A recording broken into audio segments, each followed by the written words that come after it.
예, 중동호흡기 증후군 메르스에 감염돼 숨진 사람이 오늘 2명이 늘어서 사망자는 모두 29명이 됐습니다. 네, 코호트 격리를 하고 있던 부산 좋은강안병원에서는 처음으로 오늘 감염자가 나왔습니다. 네, 취재기자 연결합니다. 박소정 기자. 네, 박소정입니다. 예, 자, 안타까운 소식인데 사망자가 2명이 늘었는데요. 특이사항이 조금 있죠? 네, 그렇습니다. 중앙메르스관리대책본부는 오늘 정부 세종청사 정례 브리핑에서 메르스 확진자 가운데 어제 2명이 숨져서 사망자는 모두 29명, 치사율도 16.1%로 올라갔다고 밝혔습니다. 숨진 확진자 가운데 먼저 45번 환자, 65살 남성인데요. 16번 환자와 건양대병원 같은 병동에 입원했던 환자의 배우자였습니다. 그리고 또 다른 사망자는 173번 환자, 70살 여성으로 사흘 전에 확진을 받은 요양보호사입니다. 보건당국이 관리 대상에서 빠뜨린 탓에 지난 10일부터 발열 증상이 나타나고도 강동 성심병원 등 강동구 일대 병원을 5군데 넘게 돌아다닌 것으로 뒤늦게 확인이 됐습니다. 급성 폐렴이 나타나 중환자실에서 치료를 받았지만 메르스 확진을 받은 지 사흘 만에 숨졌습니다.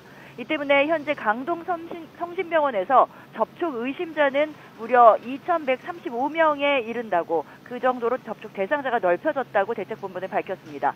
추가로 접촉 대상자를 찾고 있습니다. 어제 숨진 이 두 확진자 모두 보호자로서 병원에 왔다가 감염된 사례입니다.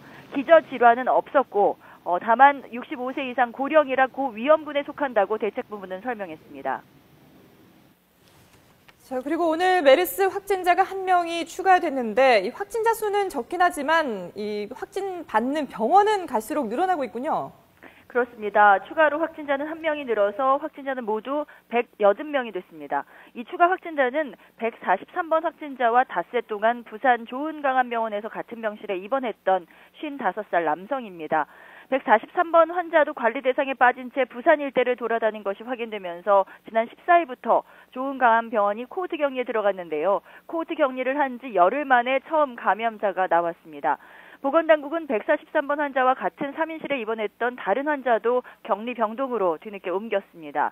퇴원자는 7명이 추가돼서 모두 74명이 됐습니다.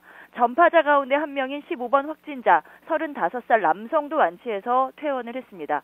확진자와 격리자 숫자는 조금씩 줄었지만 최근 관리망에서 누락된 환자들이 새로 발견되고 또 173번이 머물렀던 강동 성심병원처럼 뒤늦게 폐쇄에 들어간 병원들이 있는 터라 보건당국은 진정세라는 판단은 유보하겠다고 밝혔습니다.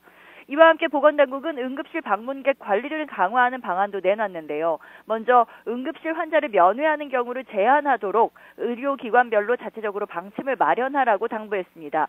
그러니까 모든 응급실에는 방문객 명부를 비치해서 방문자 이름과 연락처, 방문 시각, 방문 대상자 등을 기재하고 필요할 때마다 지자체에 즉시 제출하도록 하는 방안입니다. 지금까지 문화사회정책부에서 YTN 박소정입니다.